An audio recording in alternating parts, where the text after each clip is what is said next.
Good afternoon, crypto degenerates. How are you doing this fine afternoon? I'm doing well. I see the market is a bit down today, 2.6%. We had some altcoins kind of taking a nosedive. We just keep going up and down, up and down. It's really kind of frustrating. I really don't understand what's going on.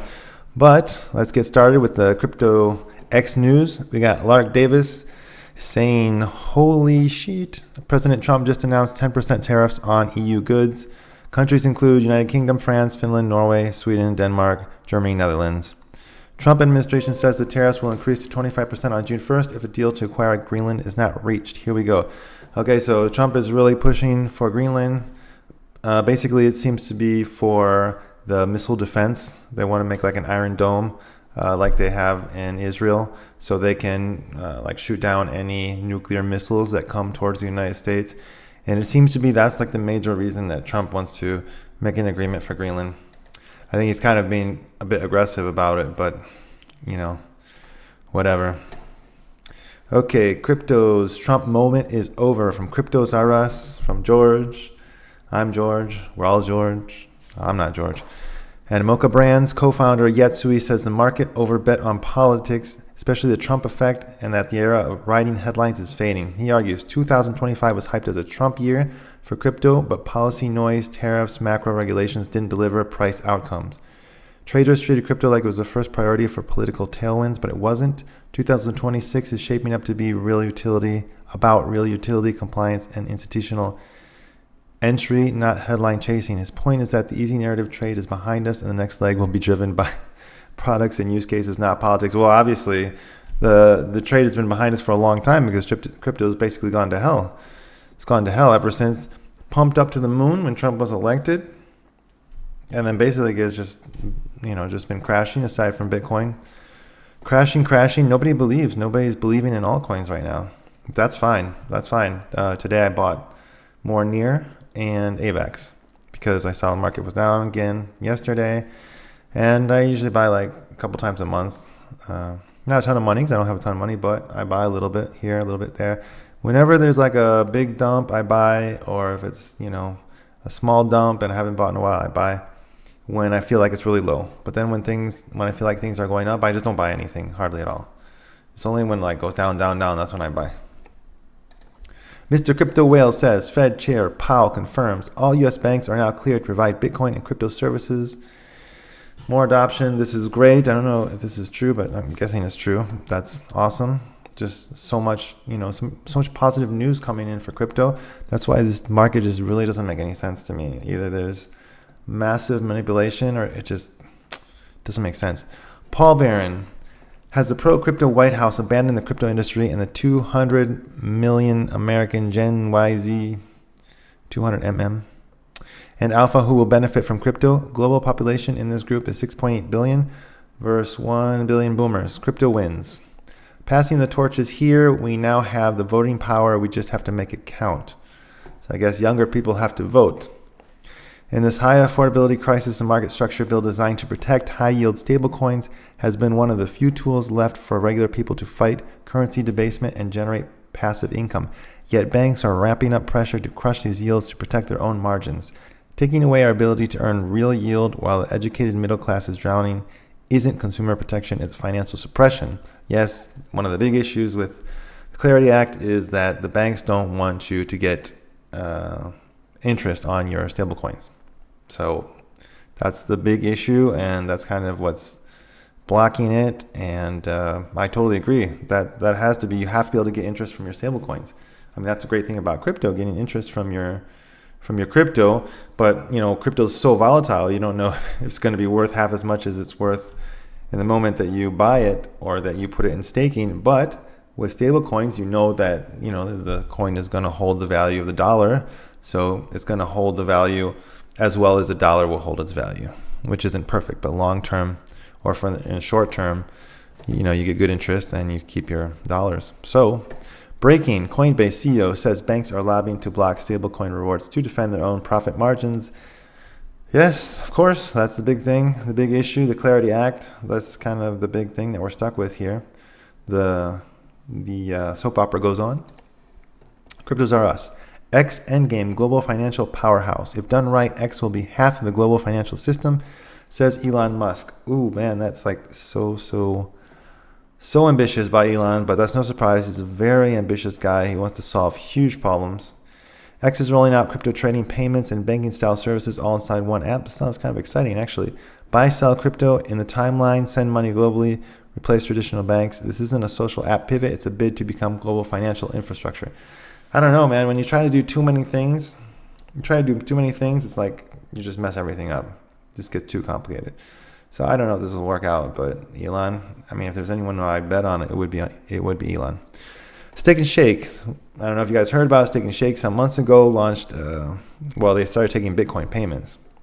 And apparently it's gone well. It says all Bitcoin sales go into our strategic Bitcoin reserve. Today we increased our Bitcoin exposure by 10 million in notional value. We have created a self-sustained system growing same-store sales that grow the SBR. Improved food quality expands Steak and Shake's reach and leverages Bitcoin into a new and delicious dimension. Well, Steak and Shake is super pro Bitcoin, and that's bullish. More companies are doing this. They're accepting Bitcoin, but they're actually saying that like they're stashing their Bitcoin, which is great. Helio Trades. All normie constantly ask about XRP when I talk crypto. So I dug into the new thesis around Ripple and XRP and asked the hard questions. Are stablecoins killing XRP? So he made a video about this. I haven't watched the video yet, but I would say yes, because basically banks and institutions and all kinds of financial entities, they're using like Coinbase. I mean, not Coinbase. They're using Chainlink and stablecoins, or Solana and stablecoins, or maybe another blockchain. And they don't need XRP. XRP was designed for money transfers, but they don't need XRP. Now, are some people going to use XRP? Well, maybe. I don't know. I don't know everything that's happening. But I do know that a lot of places are doing money transfers with stablecoins now, or they're setting it up. Basically, all institutions are setting up crypto rails to do transfers and all kinds of financial things. It's all being set up now. Question is, how many are going to actually use XRP when it's not needed? So I don't know. I think XRP is, I've always said it's way overpriced. It's hype. I mean, we know crypto is pretty much 90% hype with a lot of stuff, but XRP is like all hype. And the same, I mean, I think the same about Cardano. Big community. You got the XRP army. You got the Cardano community. Just a big community that owns the coins. And, people get married to their coins. They don't want to sell their coins. So, I mean, I think it's just hype and there's no real value. Look at the blockchains that are being used. Buy the blockchains that are being used for real. I mean, like Sol and BNB chain. And ETH, I'm not a fan of ETH, but it's being used. So, Bitcoin news. Max Kaiser tells Russell Brand how Bitcoin's circular economies are thriving in El Salvador. If you guys don't remember, El Salvador started buying Bitcoin way back when. Some years ago, it was a big risk, but they started buying and the country was not doing great. But since then, Bitcoin has gone way up. The country is doing well. It put all the gangs and all the people in jail, and it seems like things are really doing well there. So Bitcoin really helped them. I know that a lot of people in certain South American countries buy Bitcoin too. Like in Venezuela, a lot of people buy Bitcoin in Venezuela because, if you have any extra money, if these guys are lucky enough to have any extra money after, paying for their living expenses, which is very difficult in places like that, then they would just buy Bitcoin because your currency is worthless there. It just keeps getting devalued. It's hyperinflation. Michael Saylor signals that the U.S. could acquire up to 1 million Bitcoin for its national reserves. This would be a game changer. Yeah, but we're not getting a whole lot of that yet. Just some little things here and there, but there's not like a big huge push for this national reserve. They just said that they're just keeping Bitcoin that they've acquired, and then actually recently there was a story that they were actually sold some of the Bitcoin, which they weren't supposed to do.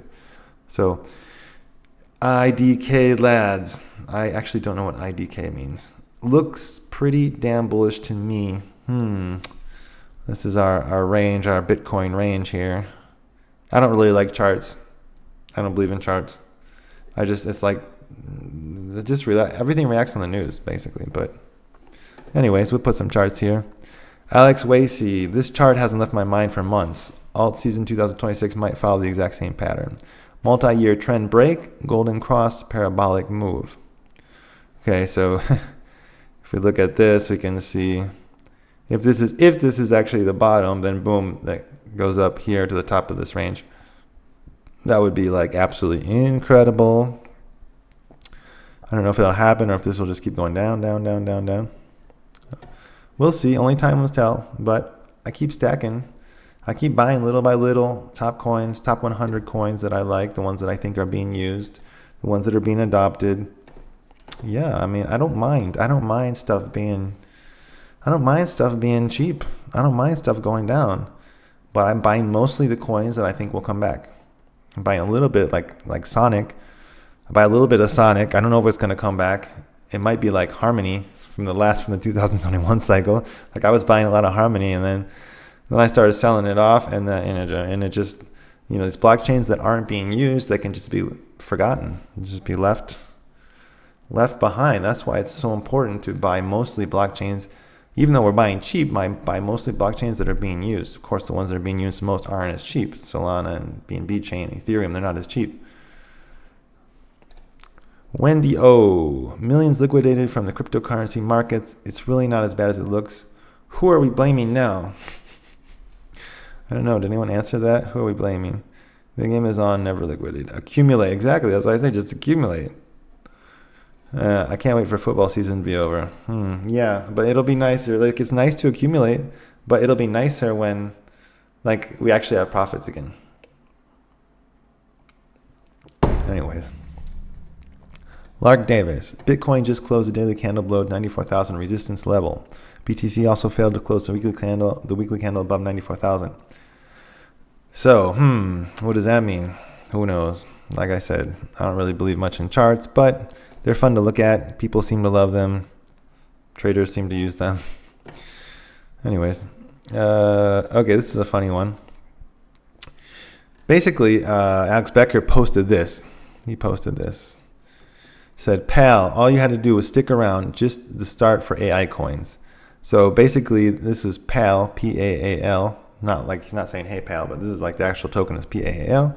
Actually, I had this one. I had this token at some point, or a couple of times. Like I bought it, sold it, sold it. So basically, it did like a 4 or 5x here, right? This past month. And I saw that, and I thought, okay, yeah. But how far did it go down if you were holding it the last 2 years? How far did it go down? Because you got a 4 or 5x gains. I didn't actually check it, but this guy did. That's funny. And let's go back. So this guy did check it.